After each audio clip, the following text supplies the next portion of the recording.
Guys what's up, welcome back to Gravity Circle. क्या हाल चाल, सब बढ़िया? चलो कूल। काफी झंझटों के बाद, काफी परेशानियों के बाद, 1 से 1.5 महीना लगाने के बाद, 41 वीडियोस बनाने के बाद पी ब्लॉक एलिमेंट्स होता है खत्म। लेकिन पी ब्लॉक के अंदर मैंने लगभग आपको ऐसा कहना चाहिए सारा ही कुछ पढ़ा दिया है, यानी एनसीईआरटी तो आप लोगों को पूरी 100% हो गई है। उसके अलावा भी मैंने आपको एडिशनल चीजें देने की कोशिश की है। Now guys it's up to you.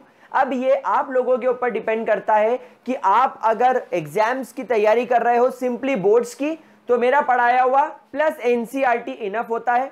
लेकिन अगर आप जेई मेन और एडवांस या नीट वगैरह के लिए या कोई ओलंपियाड्स लाइक केवीपीवाई के लिए प्रिपेयर कर रहे हो, तो आप लोगों को उसके अलावा, जैसे आपने पहले मेरे वीडियोस देखे, उसके अलावा देन आप लोगों को एनसीईआरटी तो पक्का लगानी है, एक एक क्वेश्चन लगाना है उसका।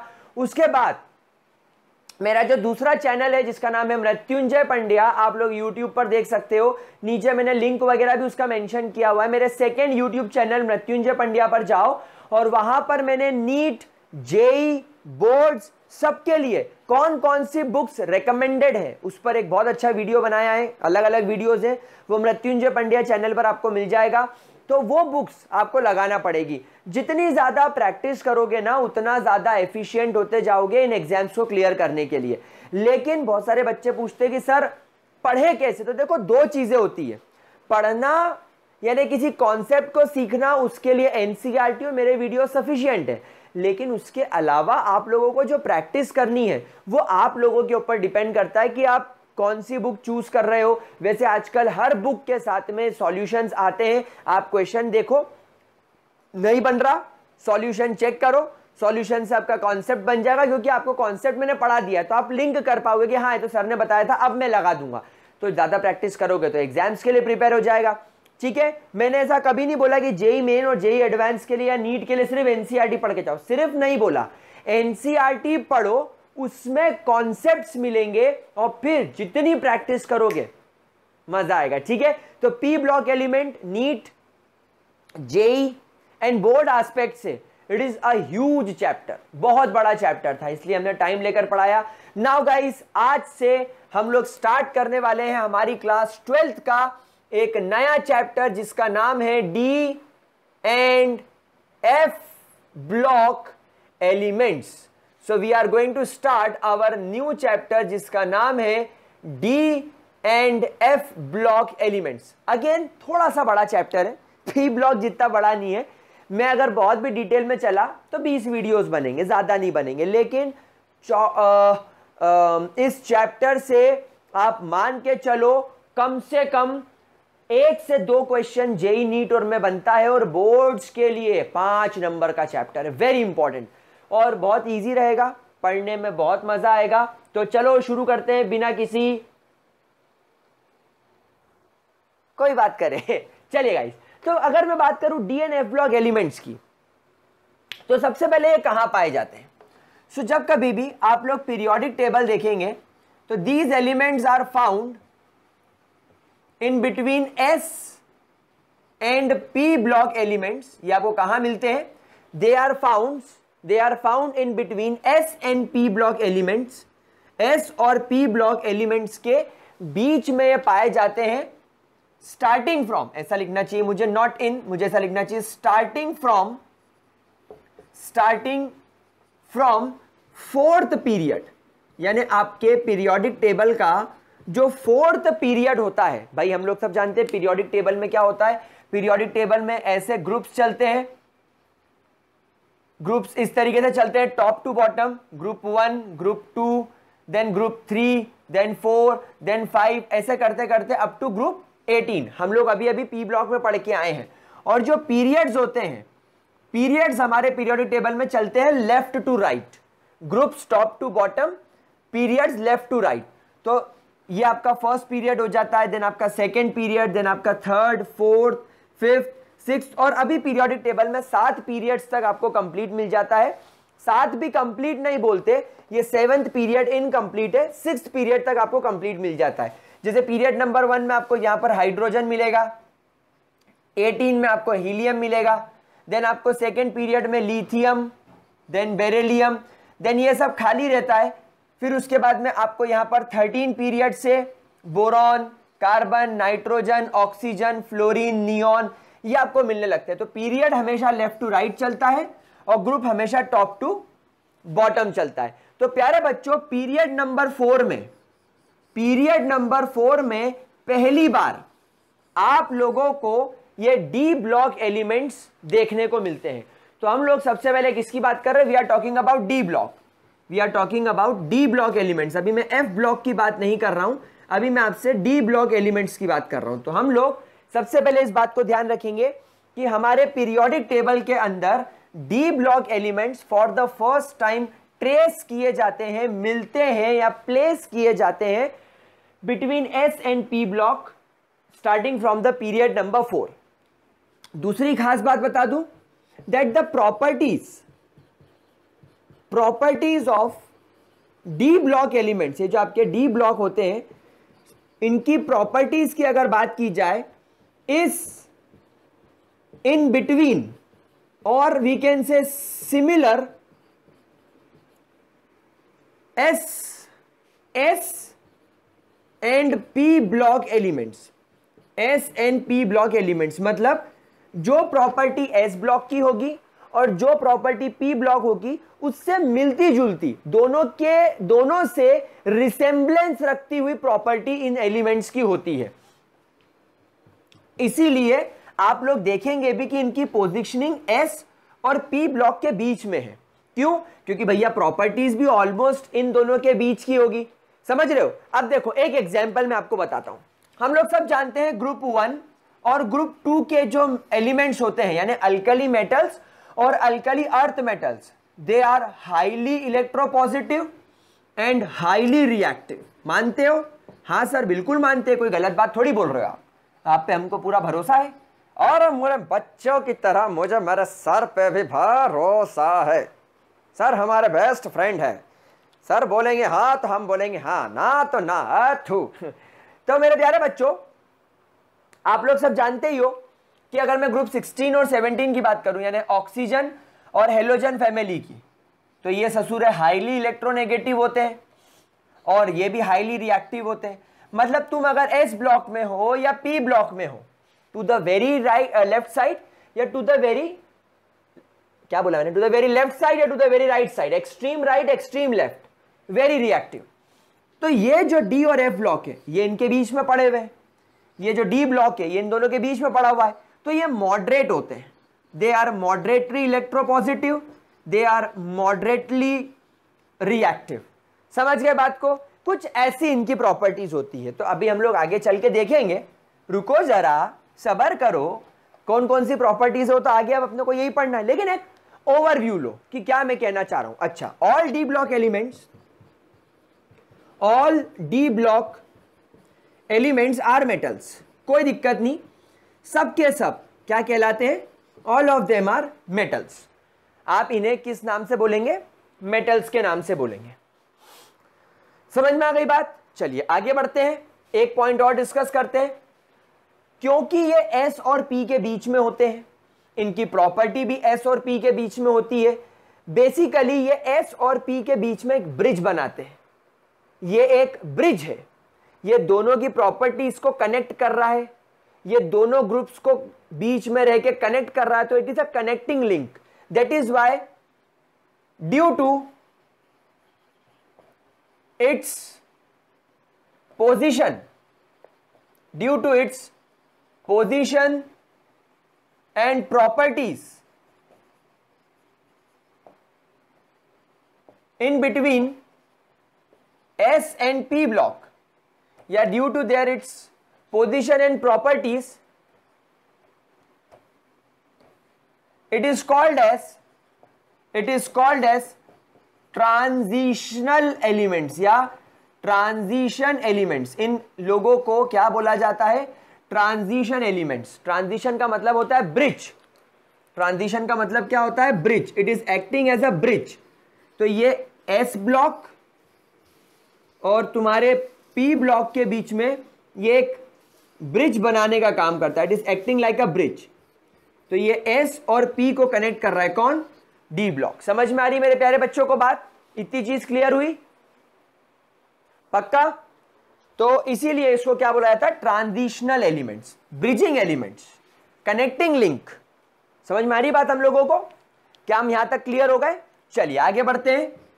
सर पीरियोडिक टेबल में 4th पीरियड से शुरू होते हैं, so they are found in group 3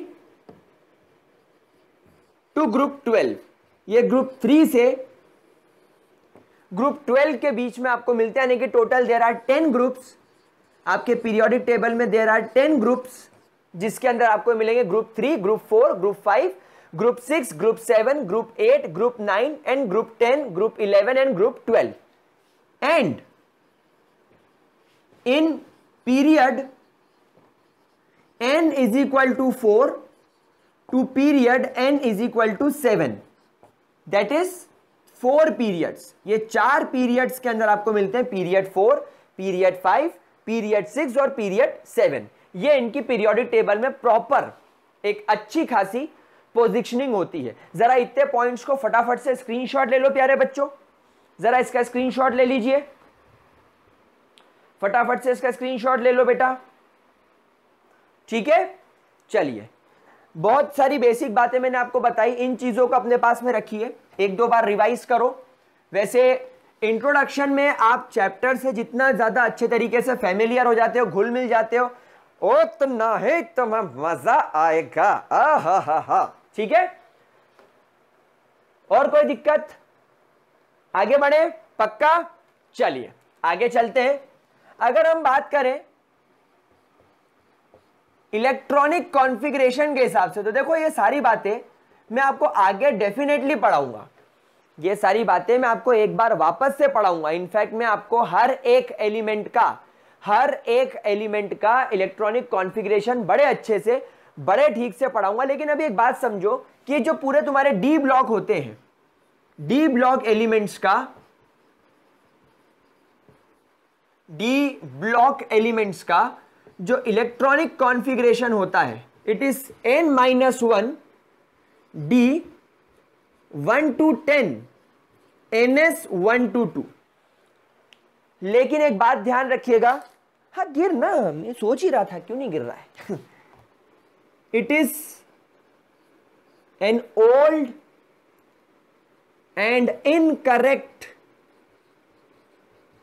electronic configuration.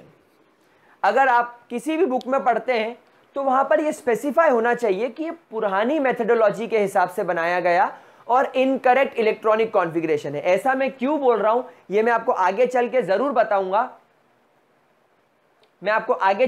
बताऊंगा, लेकिन यहां पर 1 से 2 हो जाने की वजह से हम इसे ठीक मान सकते हैं, लेकिन मैं आपको आगे इस चीज को करेक्ट करूंगा, ठीक है?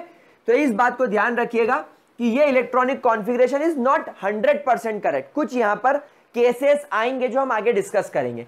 यहां पर मुझे आपको एक खास बात ये बताना है that ns is your valence, और I would rather say ultimate shell. It is an valence और I would say ultimate shell, यानी बिल्कुल आखिरी वाला। वहीं पर n-1 d is your penultimate, क्या बोलेंगे इसको? Penultimate shell.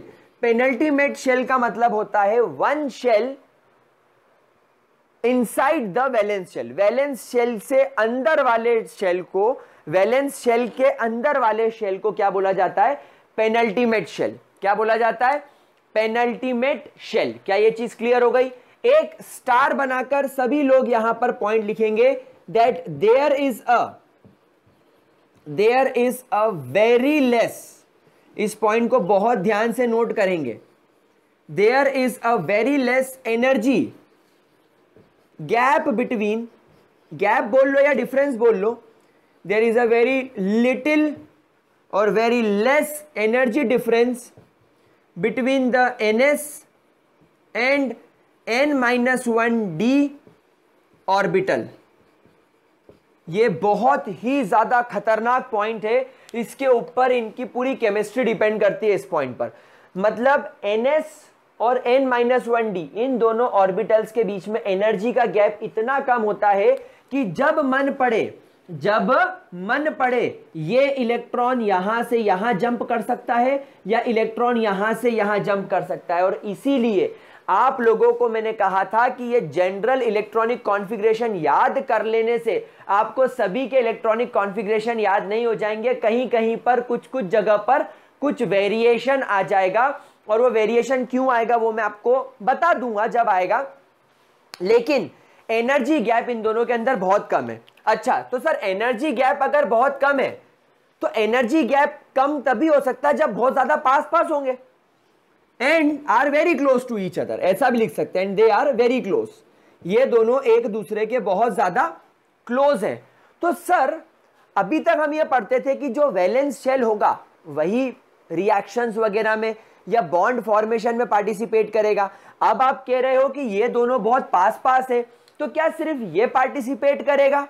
क्योंकि जब ये दोनों पास है और इनके इलेक्ट्रॉन एक दूसरे में जंप करके जा सकते हैं, तो जो सामने वाला एटम आ रहा होगा जिससे हमारा डी ब्लॉक एलिमेंट रिएक्शन कर रहा होगा, तो सामने वाले एटम का असर वैलेंस के साथ साथ हल्का फुल्का इस पर भी होना चाहिए। समझ में आ रही बात? और ये ऐसा होता भी है। So due to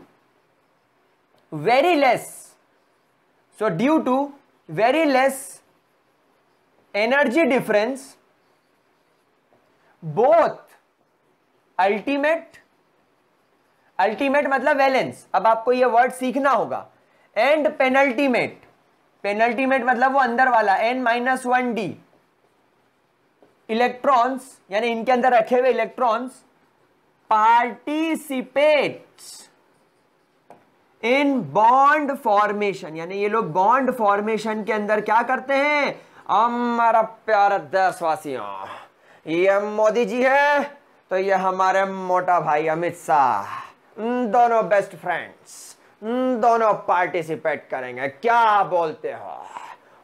very good. कोई दिक्कत, कोई परेशानी, कोई समस्या? पक्की बात? तो जरा इसको फटाफट से नोट कर लो, ये बहुत इंपॉर्टेंट बात है, यही आगे चल के मेटेलिक बॉन्ड्स वगैरह जो अलग अलग मल्टीपल ऑक्सीडेशन स्टेट वगैरह होगी वो बनाने में आपकी मदद करेगी। जरा इसका स्क्रीनशॉट ले लो, ठीक है? चलो, तो सर आपने जो इलेक्ट्रॉनिक कॉन्फ़िगरेशन बताया, अच्छा बताया, मजा आया, लेकिन इसकी फिलिंग कैसे होगी? बहुत जरूरी और बहुत इंपॉर्टेंट क्वेश्चन है। कुछ पॉइंट्स नोट करना, देखो आप खुद ही दिमाग लगाओ। मैंने आपको क्या बोला, ये पहली बार कौन से पीरियड में दिखेंगे? फोर्थ पीरियड में। अगर आप स्ट्रक्चर ऑफ एटम अच्छे से पढ़ के आए हो तो जब आपके पास में फर्स्ट शेल होता है तो उसके अंदर सिर्फ 1s ऑर्बिटल होता है, सेकेंड शेल के अंदर 2s के साथ साथ में 2p इंट्रोड्यूस हो जाता है, थर्ड शेल के अंदर 3s के बाद 3p के बाद 3d। देन जब आप फोर्थ पीरियड पर आते हो तो फोर्थ पीरियड में 4s, 4p, 4d, 4f, फिर फिफ्थ पीरियड पर 5s, 5p, 5d, 5s, likewise आप चलते जाते हो। लेकिन आप यहां पर ऑब्जर्व करो, थर्ड पीरियड में पहली बार आपको d ऑर्बिटल के दर्शन हुए, मेरा देशवासियों। फिर यहां पर फोर्थ पीरियड में 4d के अलावा आपको 4f के भी दर्शन हुए कि नहीं दर्शन? मतलब ये दोनों ऐसे शेल्स हैं, थर्ड शेल पर आपको d और फोर्थ शेल से आपको f ऑर्बिटल दिखने लगता है। मतलब जब आप यहां पर फिफ्थ शेल पर आओगे तो आपको df अब आपको हमेशा दिखेगा। लेकिन हमारे आफबाव अंकल ने हमें एक रूल दिया, और वो रूल ये दिया कि आप लोगों को जब भी इलेक्ट्रॉनिक कॉन्फ़िगरेशन भरना है तो आप सबसे पहले 1s में भरेंगे, फिर 2s, फिर 2p, फिर 3s, फिर 3p, लेकिन 3p के बाद आप 4s में भरोगे और 4s के बाद आप 3d में आओगे। तो यहां पर बहुत सारे बच्चे सवाल पूछते हैं क्यों, तो इसका जवाब देंगे आपको बोर एंड बरी अंकल। मेरा देशवासियों, बोर एंड बरी को पेश किया जाए। तो बोर एंड बरी आपको क्या बोल रहे हैं, बोर एंड बरी बोल रहे हैं कि आप लोग है ना किसी भी ऑर्बिटल की एनर्जी अगर पता करनी हो तो ये रूल लगाओ, n+l रूल। क्यों लगाते हैं, to know the energy, to know the energy of any orbital. भाई जिसके n+l की वैल्यू ज्यादा उसकी एनर्जी ज्यादा। n क्या है, प्रिंसिपल क्वांटम नंबर, n क्या होता है, is your principal quantum number, और l क्या होता है, azimuthal quantum number, azimuthal quantum number. ठीक है, एक बात हमेशा ध्यान रखना, azimuthal quantum number s orbital के लिए हमेशा 0, p ऑर्बिटल के लिए हमेशा 1, d ऑर्बिटल के लिए हमेशा 2 और f ऑर्बिटल के लिए हमेशा 3 होता है। हमेशा इस बात को ध्यान रखना। ठीक है, तो जब अपन यहां पर इसको लगाएंगे तो आप 4s देखिए पहले, चलो कंपेयर करते हैं 4s और 3d को।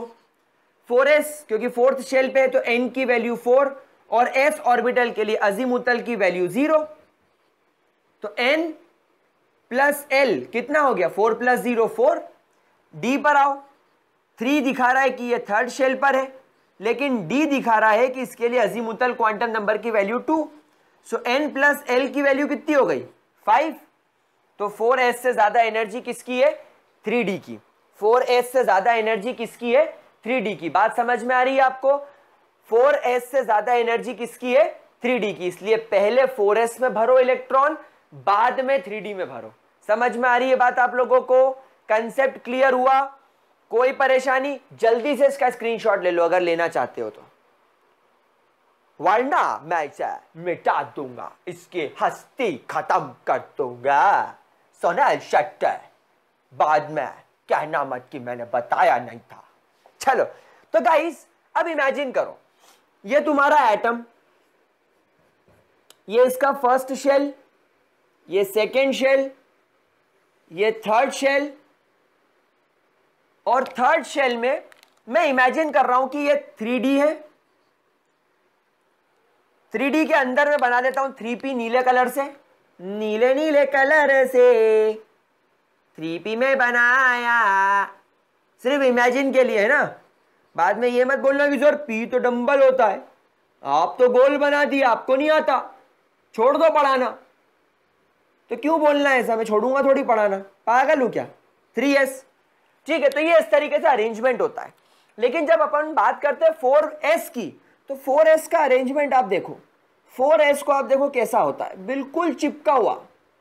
मैंने बताया ना इन दोनों के बीच में एनर्जी डिफरेंस बहुत कम होता है 3d की एनर्जी 4s से ज्यादा होती है, लेकिन आप देखो इनके बीच में अरेंजमेंट कितना पास पास है। ये बिल्कुल इतने पास पास चिपके हुए होते हैं कि किसी का भी इलेक्ट्रॉन किसी में भी जंप करके जा सकता है। सो ये बना इसके पास में 4s। तो पहले आपको क्या करना है, पहले इलेक्ट्रॉन इसमें भरना है 4s में, 2 इलेक्ट्रॉन भर दिए, उसके बाद फिर इलेक्ट्रॉन अंदर वाले में भरना शुरू करना है, ये 3D वाले में, ये। तो फिर आप 3D में इलेक्ट्रॉन भरना स्टार्ट करेंगे। क्या आपको बात समझ में आ रही है, क्या आपको चीज क्लियर हो रही है। तो यहां पर क्योंकि एनर्जी डिफरेंस कम है, एनर्जी डिफरेंस कम है, लेकिन उसके बावजूद आप पहले ns में इलेक्ट्रॉन भरेंगे, उसके बाद आप अंदर जाएंगे, यानी आप पहले वैलेंस शेल में इलेक्ट्रॉन भरेंगे, वैलेंस में पहले इलेक्ट्रॉन भरेंगे, उसके बाद आप अंदर जाएंगे, then you have to move inside to fill penultimate shell. उसके बाद आप लोग पेनल्टीमेट शेल में इलेक्ट्रॉन भरेंगे। क्या ये बात समझ में आ गई, क्या ये कॉन्सेप्ट क्लियर हो गया, पक्की बात, श्योर शॉट। चलिए बहुत बढ़िया, अगर इतनी चीज क्लियर हो गई है तो बहुत बढ़िया। चलिए तो यहां पर इतनी बात समझ लेने के बाद मैंने आपसे कहा था कि ये पहली बार आपको कहां मिलेंगे, 4th पीरियड के अंदर। नाउ 4th पीरियड के अंदर पहले आप लोग 4s भरोगे, करेक्ट। तो 4s भरने के बाद अब आप भरना स्टार्ट करेंगे यहां पर 3D। 4s के बाद आप क्या भरना स्टार्ट करेंगे, 3D, और 3D के बाद आप फिर क्या भरेंगे, 4p। क्या ये बात समझ में आ गई। फिर जब आप लोग 5th पीरियड में पहुंचोगे तो 5th पीरियड में पहले आप भरेंगे 5s, 5s के बाद आता है 4d और 4d के बाद आता है 5p। क्या ये कॉन्सेप्ट समझ में आया आप लोगों को? देन आप लोग जब 6th पीरियड में आएंगे तो 6th पीरियड में पहले भरा जाएगा 6s, 6s के बाद 5d, 5d के बाद नहीं 6s के बाद 4f, 4f के बाद 5d और 5d के बाद 6p। और 7th पीरियड में जाने के बाद पहले आएगा 7s, 7s के बाद 5f, 5f के बाद 6d और फिर आपका 7p। तो प्यारे बच्चों, जब कभी भी आप 4th पीरियड को ऑब्जर्व करोगे, जब आप लोग 4th पीरियड को ऑब्जर्व करोगे, ये कहलाएंगे 3D एलिमेंट्स। क्या कहलाएंगे? 3D एलिमेंट्स, क्योंकि इन एलिमेंट्स के अंदर यानी ग्रुप 3 से लेकर ग्रुप 12 के अंदर जो भी आपको डी ब्लॉक एलिमेंट मिलेगा उसमें 3D ऑर्बिटल प्रोग्रेसिवली भरना पड़ेगा। समझ में आ रही है बात आपको? तो इन लोगों का जनरल इलेक्ट्रॉनिक कॉन्फ़िगरेशन हो जाएगा 3D 1 to 10, 4s 1 से 2। इसको आप क्या बोलेंगे? डेफिनेटली आप बोलेंगे 4D एलिमेंट्स। 4D एलिमेंट्स का इलेक्ट्रॉनिक कॉन्फ़िगरेशन हो जाएगा 4D 1 to 10, 5s 1 से 2। तो आपको ये n-1 का कॉन्सेप्ट समझ में आ गया? अगर आपका वैलेंस शेल 4 है तो 4 में n-1 यानी 4 - 1 क्या बचा? 3, तो ये 3 हो जाएगा। करेक्ट? ये क्या कहलाएंगे? 5D elements. और ये क्या कहलाएंगे? 6D elements. भाई इनका इलेक्ट्रॉनिक कॉन्फ़िगरेशन बना लो। 5D 1 से 10, 6s 1 से 2, 6D 1 to 10, 7s 1 to 2। क्या ये बात समझ में आ गई? तो इस तरीके से आपको ये एलिमेंट्स दिखाई देंगे। क्या ये बात अच्छे तरीके से समझ में आ गई? अभी इसको थोड़ी देर के लिए रोक लो, अभी इसको थोड़ी देर के लिए रोक लो। अभी अपन डी ब्लॉक पढ़ रहे हैं, अभी हम लोगों ने डी ब्लॉक पढ़ना स्टार्ट किया। अभी हम लोग एफ पर नहीं आए, उस पर चलेंगे, बट पहले जरा इतना देख लो। तो 4th पीरियड में 3D एलिमेंट्स, 5th पीरियड में 4D एलिमेंट्स, 6th पीरियड में 5D एलिमेंट्स और 7th पीरियड में 6D एलिमेंट्स आपको दिखाई देंगे। क्या ये चीज क्लियर हो गई? क्या ये बात अच्छे तरीके से क्लियर हो गई प्यारे बच्चों? पक्की बात? चलिए इसका स्क्रीनशॉट ले लीजिए जल्दी से, ठीक है। अब गाइस मॉडर्न केमिस्ट्री ने ये पता लगाया कि आपके पीरियोडिक टेबल में ये जो ट्रांजिशनल एलिमेंट्स हैं, जो आपके डी ब्लॉक एलिमेंट है, जिसको आप लोग ट्रांजिशनल एलिमेंट्स कहते हो, ये ट्रांजिशनल एलिमेंट्स की एक खासियत है क्या? कि जब कभी भी आपका जो वैलेंस शेल का इलेक्ट्रॉन है वो इसमें ना भरते हुए इसमें भरा जाए, तो वो सारे एलिमेंट्स जिसमें वैलेंस इलेक्ट्रॉन प्रोग्रेसिवली भरा जाए n-1 d ऑर्बिटल के अंदर, काय में भरा जाए? n-1 d ऑर्बिटल के अंदर, उसे डी ब्लॉक एलिमेंट कहा जाएगा। समझ में आ रही बात? तो अभी तक आप लोगों ने अगर s ब्लॉक और p ब्लॉक के एलिमेंट्स को डिफाइन किया था तो आप ऐसे डिफाइन करते थे कि वो सारे एलिमेंट जिसमें वैलेंस इलेक्ट्रॉन s ऑर्बिटल में जाए वो s ब्लॉक एलिमेंट, जिसमें वैलेंस इलेक्ट्रॉन p ब्लॉक में जाए वो p ब्लॉक एलिमेंट। लेकिन यहां पर एक बात ध्यान रखिएगा, यहां पर ये डेफिनेशन मत यूज कर देना कि जब वैलेंस इलेक्ट्रॉन d ऑर्बिटल में भर जाए तो वो d ब्लॉक नहीं। क्यों?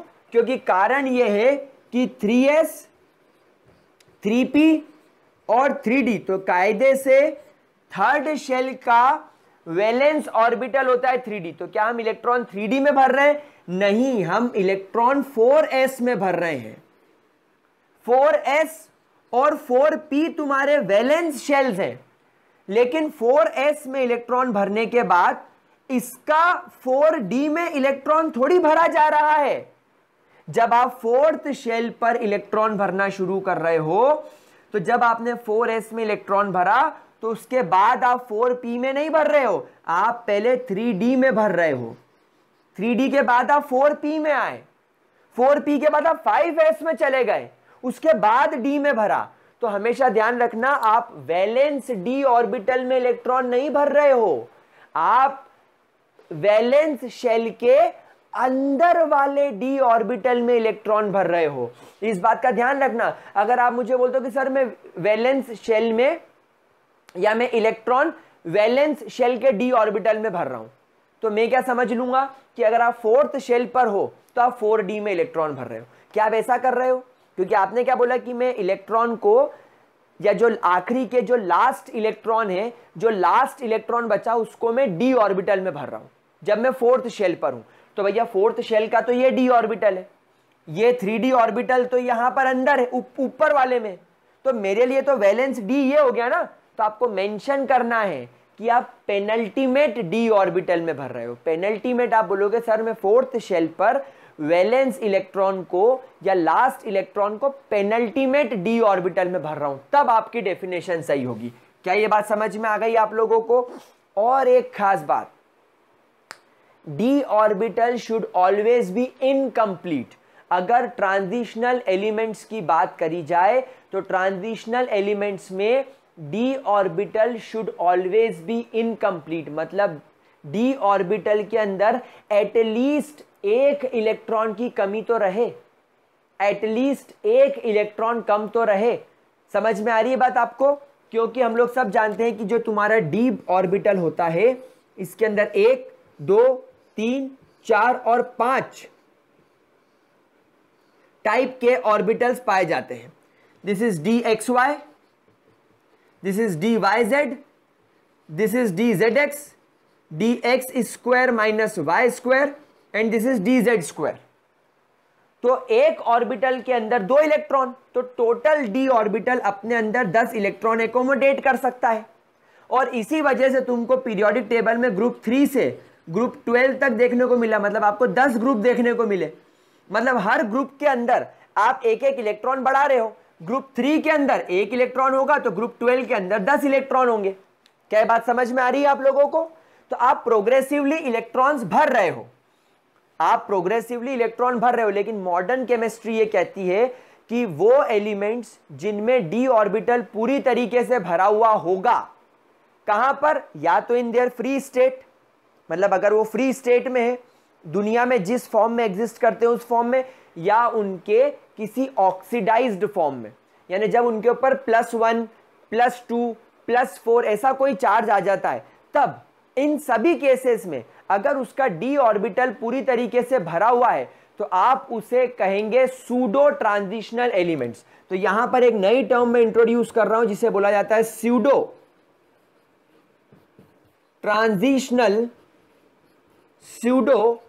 Transitional elements. Now what are this pseudo transitional elements? तो प्यारे बच्चों, ये वो एलिमेंट्स होते हैं zinc, cadmium and mercury, zinc, cadmium and mercury, Hg, they all are found in group 12th period 4. It is found in group 12th period 5th. It is found in group 12th period 6th. ये group और ये period समझ गए आप लोग या नहीं? एक के नीचे एक मिलते हैं। all these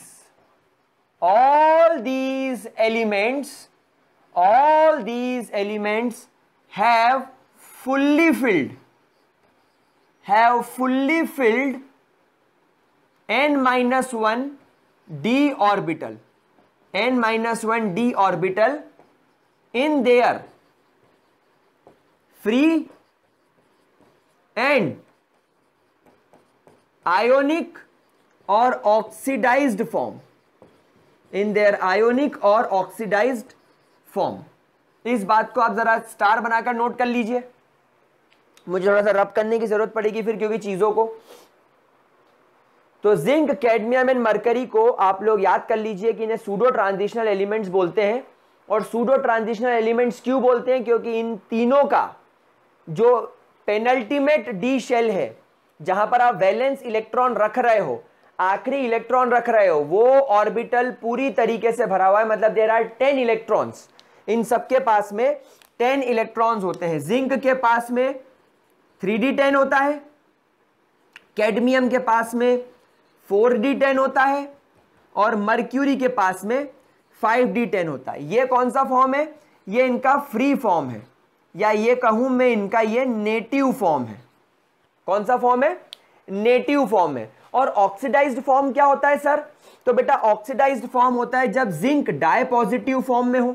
जैसे यहां पर आप देखो, ये NH2 क्या हो जाएगा? ये 4s2, ये हो जाएगा 5s2 और ये हो जाएगा 6s2। तो जिंक, कैडमियम एंड मरकरी, इनके पास में यही पॉसिबिलिटी होती है आयोनिक फॉर्म में। यानी कौन सी ऑक्सीडेशन स्टेट शो कर सकते हैं? सिर्फ और सिर्फ +2। तो यहां पर +2 मतलब वैलेंस शेल से इलेक्ट्रॉन चला गया, तो वैलेंस शेल खाली हो गया। हमेशा ध्यान रखिएगा, हमेशा ध्यान रखिएगा, आप आखिरी में इलेक्ट्रॉन भरते इधर हो, मतलब वैलेंस इलेक्ट्रॉन भरते इधर है, लेकिन जब इलेक्ट्रॉन निकालने की बारी आती है तो वो जाएगा वैलेंस से ही। जब इलेक्ट्रॉन इजेक्ट होगा तो इजेक्ट यहां से होगा, लेकिन फिल कहां पर होगा? यहां पर होगा, क्योंकि एनर्जी की बात है, इसकी एनर्जी ज्यादा है इसलिए इलेक्ट्रॉन भरा बाद में जाएगा। लेकिन वैलेंस ये है, और रूल क्या कहता है कि इलेक्ट्रॉन जब भी निकलेगा कहां से निकलेगा? पहले वैलेंस से निकलेगा। पहले यहां से निकलेंगे, फिर और जरूरत होगी तो यहां से निकालेंगे, लेकिन पहले शुरुआत यहां से होगी। तो जिंक में दोनों इलेक्ट्रॉन यहां से निकल गए, कैडमियम में यहां से निकल गए, मर्क्यूरी में यहां से निकल गए, लेकिन अंदर के सब सेफ है।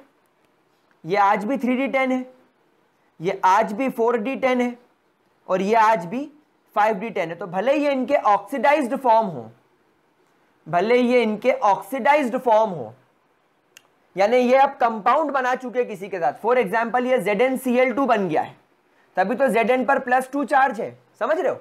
ये HgCl2 बन गया है, मतलब Hg पर +2 चार्ज है, यानी ये या तो फ्री फॉर्म में हो या किसी के साथ कंपाउंड बनाए हो। इनका d ऑर्बिटल हमेशा पूरी तरीके से भरा हुआ होता है और इस वजह से इनको सूडो ट्रांजिशनल एलिमेंट्स बोला जाता है। आई थिंक बहुत इजी और बहुत क्लियर कर दिया मैंने इस चीज को। इसीलिए इनको सूडो ट्रांजिशनल एलिमेंट्स बोला जाता है। क्यों? क्योंकि भले ये इनका फ्री फॉर्म हो या इनका ऑक्सीडाइज्ड फॉर्म हो, इनका d ऑर्बिटल हमेशा पूरी तरीके से भरा हुआ होता है। लेकिन इनको छोड़ के बाकी जितने d ब्लॉक एलिमेंट्स हैं, ग्रुप 3 से लेकर ग्रुप 11 तक, क्योंकि सभी ग्रुप 12 के हैं ये, तो ग्रुप 3 से ग्रुप 11 तक सभी का d ऑर्बिटल आपको इनकम्प्लीट देखने को मिलेगा।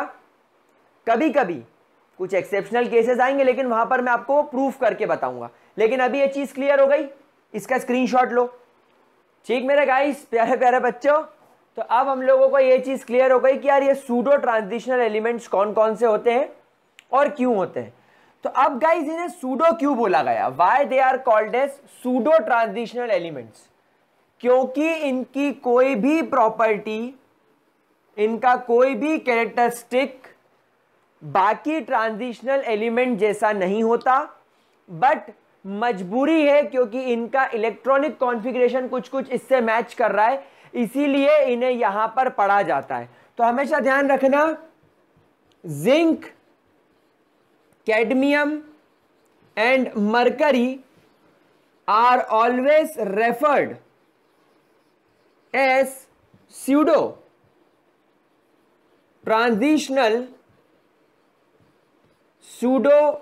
Transitional elements. और रीजन क्या है? बिकॉज ऑफ D10, यानी क्या कहना चाहिए? फुल्ली फिल्ड D, और D भी कौन सा? N-1D, N-1D orbital. ठीक गाइस, ठीक मेरे प्यारे बच्चों, क्या इसके अंदर किसी भी तरीके की कोई भी दिक्कत? तो गाइस अब एक बात ये क्लियर हो गई कि वो सारे एलिमेंट्स जिनका d ऑर्बिटल पूरी तरीके से भरा होता है इन नेटिव फॉर्म और इन देयर ऑक्सीडाइज्ड फॉर्म, या जब वो कंपाउंड किसी के साथ बना लेते हैं तो उन्हें सूडो ट्रांजिशनल एलिमेंट्स बोला जाता है। सो मॉडर्न अप्रोच के हिसाब से, so according to modern approach, जो इलेक्ट्रॉनिक कॉन्फ़िगरेशन होना चाहिए, it should be n-1 d1 to 9, not 1 to 10, ns 1 to 2। तो ये मॉडर्न अप्रोच वाला इलेक्ट्रॉनिक कॉन्फ़िगरेशन होगा जो ओरिजिनल ट्रांजिशनल एलिमेंट्स का होगा। एंड इस इलेक्ट्रॉनिक कॉन्फ़िगरेशन में कुछ बुराई नहीं है, बट ये electronic configuration includes pseudo transitional elements also. ये सूडो ट्रांजिशनल एलिमेंट्स को इंक्लूड करता है, बस दैट्स इट। इसके अलावा कोई खास बुराई नहीं है इसके अंदर। ठीक है मेरे प्यारे बच्चों, क्या इसके अंदर किसी भी तरीके की कोई दिक्कत, क्या इसके अंदर किसी भी तरीके की कोई परेशानी, क्या ये चीज हमको अच्छे तरीके से क्लियर हो गई? चलिए एक बार इसको अच्छे तरीके से स्क्रीनशॉट ले लो, फिर हम थोड़ा आगे चलते हैं, ठीक है? चलिए गाइस, बहुत बढ़िया। अब मैं आपको एक छोटा सा कॉन्सेप्ट और सिखा देता हूं, क्योंकि इंट्रोडक्शन है तो सारी बेसिक बातें यहां पर अगर क्लियर हो जाए तो मजा आ जाएगा, तो कोई फिर आगे आपको फर्दर तकलीफ नहीं होगी। ठीक है ना, सारा बेसिक चीज आपको क्लियर हो जाना चाहिए। सो गाइस हमेशा ध्यान रखिएगा, आपकी जो 3D सीरीज है जो 4th पीरियड में मिलती है, 4D सीरीज जो 5th पीरियड में मिलती है, आपके 5D सीरीज जो आपको 6th पीरियड में मिलेगी, और आपकी 6D सीरीज जो आपको 7th पीरियड में मिलेगी। ठीक है, तो अगर हम लोग इन एलिमेंट्स की बात करें, सो गाइस यहां पर ध्यान रखिएगा, जो 3D सीरीज है इट स्टार्ट्स विथ स्कैंडियम।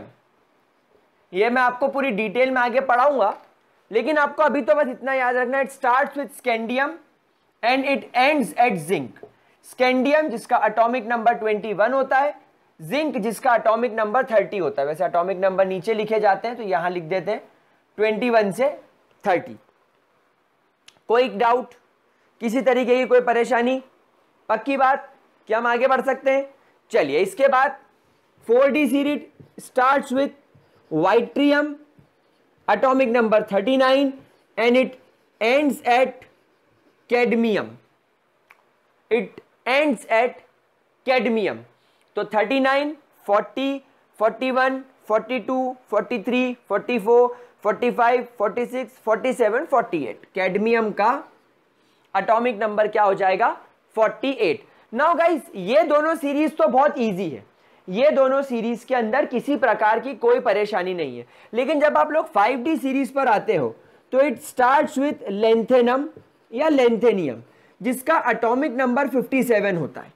लेकिन जब हम इसके कॉन्फ़िगरेशन की बात करते हैं तो ऐसा कहा जाता है, क्योंकि ये 6th पीरियड के अंदर है, पहले 6s और उसके बाद में 5D, ये कुछ इस प्रकार फीलिंग होती है।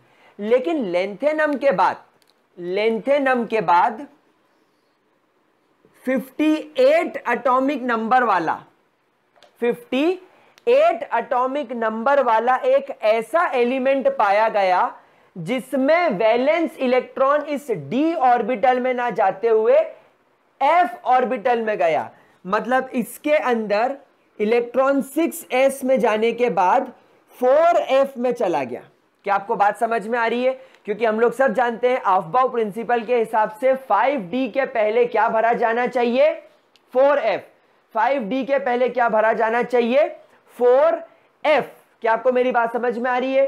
तो 5D के पहले 4f, तो लेंथेनम के बाद 58 एटॉमिक नंबर से लेकर 71 एटॉमिक नंबर तक 14 ऐसे एलिमेंट्स दिखे जिनके अंदर पीरियोडिकली, जिसके अंदर एक के बाद एक इलेक्ट्रॉन भरते गए, लेकिन कहां भरते गए? 4f के अंदर। कहां फिल होते गए? 4f के अंदर। कहां तक? Up to 71। मतलब यहां पर नेक्स्ट 14 एलिमेंट्स लेंथेनम के बाद एटॉमिक नंबर 58 से एटॉमिक नंबर 71 तक यानी ये 14 एलिमेंट्स के अंदर इलेक्ट्रॉन डी ऑर्बिटल में ना जाते हुए एफ ऑर्बिटल में गया। अब प्रॉब्लम यह है कि जब हम लोगों ने डी ब्लॉक की सीरीज बनाई तो डेफिनेटली सबसे पहले लेंथेनम आया, क्योंकि लेंथेनम का इलेक्ट्रॉनिक कॉन्फ़िगरेशन 5d1 के आसपास दिख रहा था लोगों को। लेकिन लेंथेनम के बाद 14 ऐसे एलिमेंट्स आ गए जिनमें डी ऑर्बिटल में इलेक्ट्रॉन ना जाते हुए इस एफ ऑर्बिटल में गया, इसीलिए इसे बोला जाने लगा 4f सीरीज। क्या बोला जाने लगा? 4f series. और क्योंकि ये लेंथेनम के बाद लेंथेनम के अंदर 14 एलिमेंट्स दिखे, लेंथेनम 57, 58 से 71, यानी लेंथेनम के बाद, इसीलिए इसे बोला जाने लगा लेंथेनॉइड। क्या बोला जाने लगा? Lanthanoid series. क्या बोला जाने लगा? Lanthanoid series. और इतना हो जाने के बाद लेंथेनॉइड सीरीज मिल जाने के बाद हम लोगों ने देखा कि ये सीरीज में लेंथेनम के बाद अगला एलिमेंट आता है हॉफनियम। क्या आता है? हॉफनियम। कुछ किताबों में ये HF करके लिखा हुआ होता है। क्या आता है? लेंथेनम के बाद अगला एलिमेंट क्या आता है? हॉफनियम या हॉफनियम जो भी चलेगा। लेकिन इसका एटॉमिक नंबर आपको मिलता है 72। इसका एटॉमिक नंबर मिलता है 72। तो जब आप डी सीरीज में चलेंगे, जब आप लोग 6th पीरियड में डी सीरीज में चलेंगे, तो पहला एलिमेंट तो आपको लेंथेनम मिलेगा, लेकिन जो आपको दूसरा एलिमेंट मिलेगा हैफनियम जो आपको सेकेंड एलिमेंट मिलेगा, उसका एटॉमिक नंबर और इसके एटॉमिक नंबर में 14 का डिफरेंस है, 14 का डिफरेंस है। मतलब इन दोनों के बीच में 14 और एलिमेंट्स थे। और अफबाउ प्रिंसिपल के हिसाब से, एनर्जी और फिलिंग ऑर्बिटल के हिसाब से, वो 14 इलेक्ट्रॉन इस 4f ऑर्बिटल में गए, क्योंकि 5d के पहले 4f में इलेक्ट्रॉन भरते हैं। अब प्रॉब्लम ये हो गई कि पीरियोडिक टेबल में ऐसे ग्रुप तो 10 बन गए, ऐसे 10 ग्रुप तो बन गए। यहां पर लेंथेनम रख दिया, यहां पर हाफनियम रख दिया। तो अब इन दोनों के बीच में ये 14 एलिमेंट्स को कहां रखें? इन दोनों के बीच में 14 एलिमेंट्स को कहां रखें? क्योंकि भैया इलेक्ट्रॉनिक कॉन्फ़िगरेशन के हिसाब से तो जिसके डी ऑर्बिटल में इलेक्ट्रॉन्स आता जाए वो एक के बाद एक रखते जाएंगे। पर इसमें डी में ना आते हुए एफ में, तो क्या किया गया? पीरियोडिक टेबल के नीचे एक सेपरेट 2 ब्लॉक्स बनाए गए जिनमें 14 एलिमेंट्स रखे जाते हैं। समझ में आ रही बात आपको? ऊपर वाले को बोला जाता है 4f सीरीज, जिसका नाम हमने लेंथेनॉइड सीरीज पढ़ा। ये इस प्रकार ओरिजिनेट हुई। क्या ये बात समझ में आ गई? अच्छा, लेंथेनम के बाद hafnium and it ends at mercury. ये कहां पर एंड होता है? मरकरी पर एंड होता है। जरा इतना फटाफट से नोट कर लो यार, ठीक है? मरकरी का एटॉमिक नंबर 80 होता है। 72 के बाद 8 एलिमेंट, 80। ठीक है, जरा इतना नोट करो फटाफट से, क्योंकि फिर ये मिटा के अपने को इसकी तरफ चलना है। This is 4f। तो ये यहां पर लोचा आ गया, एक लोचा उल्फत हो गया कि हमको लेंथेनम के बाद हैफनियम क्यों रखना पड़ा? क्योंकि इनका इलेक्ट्रॉनिक कॉन्फ़िगरेशन में डी ऑर्बिटल में इलेक्ट्रॉन जा रहा था, वैलेंस शेल का। लेकिन लेंथेनम के बाद 14 ऐसे एलिमेंट है जिनमें वैलेंस इलेक्ट्रॉन डी में ना जाते हुए एफ में गया। और एटॉमिक नंबर के हिसाब से लेंथेनम के बाद ये 14 आते हैं, लेकिन पीरियोडिक टेबल में इनको रखने की जगह नहीं थी, क्योंकि 52 के बाद 57 के बाद 72 हाफनियम रखना पड़ेगा, क्योंकि वो डी ब्लॉक पढ़ रहे हो आप, डी ऑर्बिटल पढ़ रहे हो। डी ऑर्बिटल का मतलब ऐसे एलिमेंट जिनका n-1 डी ऑर्बिटल इनकम्प्लीट है, पूरी तरीके से नहीं भरा है। तो ये तो f ऑर्बिटल वाले, इनको तो रख नहीं सकते, तो एक नई जगह बनानी पड़ी। ठीक है, कोई दिक्कत तो नहीं किसी प्रकार की? ठीक है, तो एक नई सीरीज आपके सामने लेंथेनियम इंट्रोड्यूस हो गई। अभी के लिए हम लोग इसे ऐसा लिखेंगे, लेंथेनम के बाद हैफनियम, एटॉमिक नंबर कितना पड़ा था इसका? 72, और हेंस से ये खत्म होती है आपकी मरकरी पर एटॉमिक नंबर 80। ठीक है, इसके बाद सेम प्रॉब्लम यहां पर आपको देखने को मिलेगी एक्टेनियम के ऊपर, या एक्टेनियम या एक्टेनम के ऊपर। ये 6d होता है, यहां पर सेम प्रॉब्लम होती है, 7s के बाद 6d भरा जाता है। तो एक्टेनियम के अंदर 7s के बाद क्या भरा जाता है, 6d। इसका एटॉमिक नंबर होता है 89।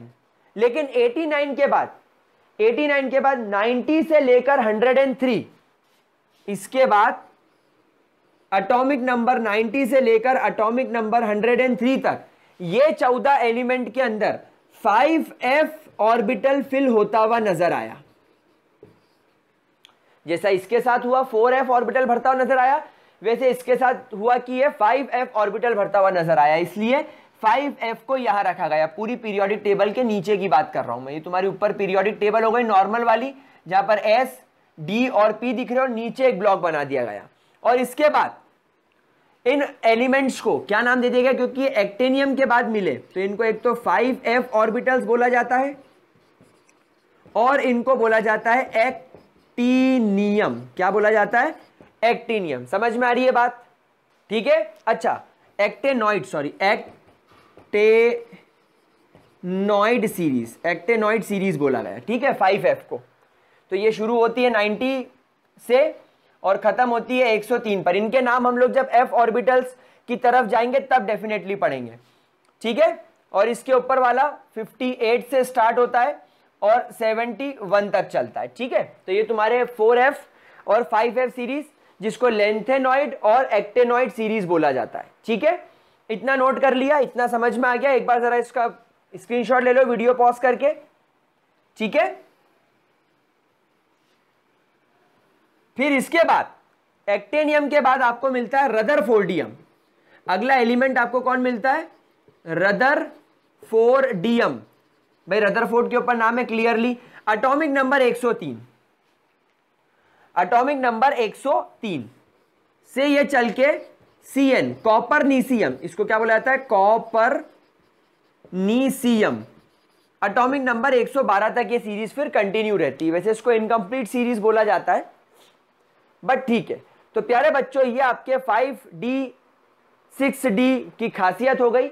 और इन्हीं दोनों सीरीज के अंदर लेंथेनियम के बाद आपको 4f सीरीज मिलेगी, जिसको आप लेंथेनॉइड सीरीज बोलोगे। एक्टेनियम के बाद आपको 5f सीरीज मिलेगी, जिसको आप एक्टेनॉइड्स बोलोगे। और फिर ये रदरफोर्डियम से कंटिन्यू होती है कॉपरनीसियम तक, ठीक है। कोई दिक्कत, कोई परेशानी, ठीक है। इतना हम लोग रब कर सकते हैं। नाउ कुछ f ऑर्बिटल्स या f ब्लॉक एलिमेंट्स की थोड़ी सी बात कर लेते हैं, छोटी मोटी बात कर लेते हैं। तो इनका प्लेसमेंट देख लो आप लोग एक बार, मेरे प्यारे बच्चों। देखिए, ये आपका पीरियोडिक टेबल में s ब्लॉक रहता है, this is your s block. Then s block के बाद आपको यहां पर मिलता है आपका d ब्लॉक, और d ब्लॉक के बाद आपको यहां पर मिलता है आपका इस तरीके से p ब्लॉक। 1 2 3 4 और ये 5, और ये 1 2 3 और ये 4, ठीक है। ये तुम्हारा डी ब्लॉक होता है। अब यहां पर तुम्हारा लेंथेनियम, यहां तुम्हारा एक्टिनियम। अब लेंथेनियम और एक्टेनियम में तो लेंथेनियम में तुम्हारा 3 4 5d भरा हुआ दिखता है, यानी एक इलेक्ट्रॉन, और यहां पर एक इलेक्ट्रॉन इसके अंदर। लेकिन इसके बाद आपको क्या मिलता है, लेंथेनियम के बाद आपको एक सीरीज मिलती है, जिसको क्या बोला जाता है, 4f सीरीज। 58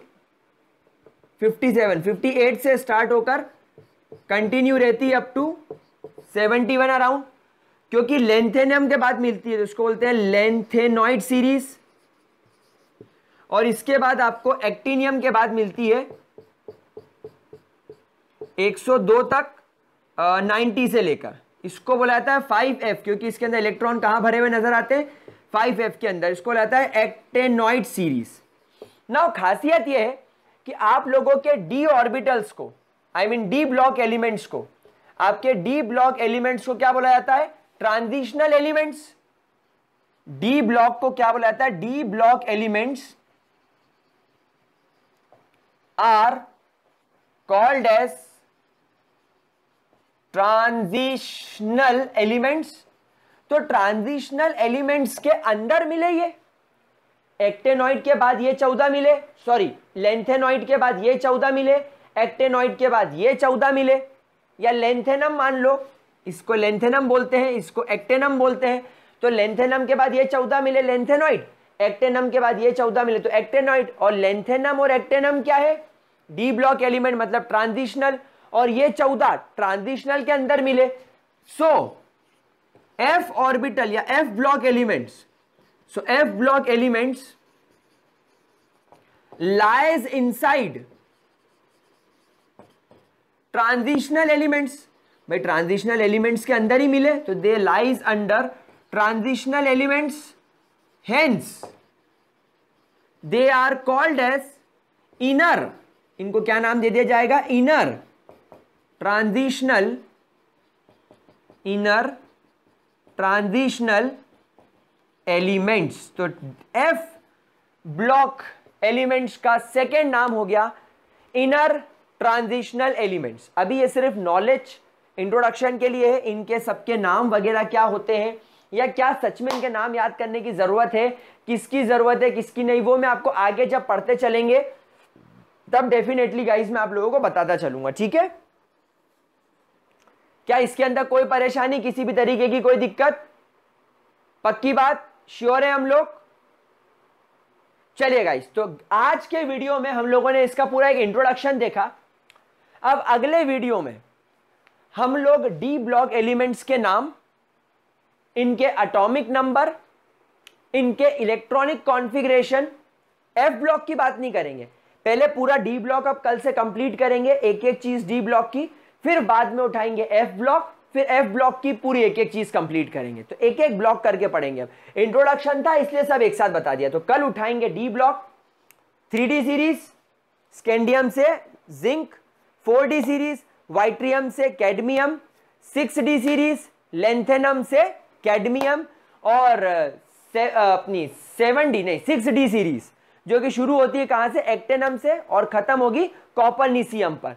इन एलिमेंट्स के नाम, इनके इलेक्ट्रॉनिक कॉन्फ़िगरेशन, इसके अंदर जो general electronic configuration n-1 1 to 10, n-1d 1 to 10, ns 1 to 2 में कई जगह फ्लक्चुएशंस आएंगे।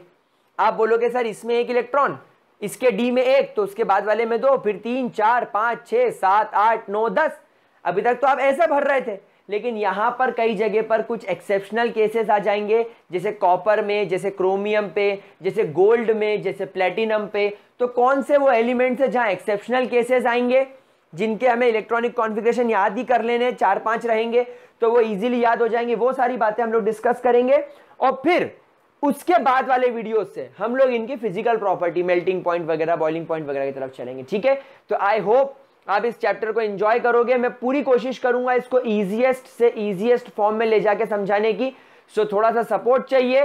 Keep on watching the full video, पूरा वीडियो देखो, पूरी प्लेलिस्ट अटेंड करो, उसके बाद आपको डेफिनेटली मजा आएगा। तो that's all for this video guys, have a really great day, bye bye, see you, हasta la vista।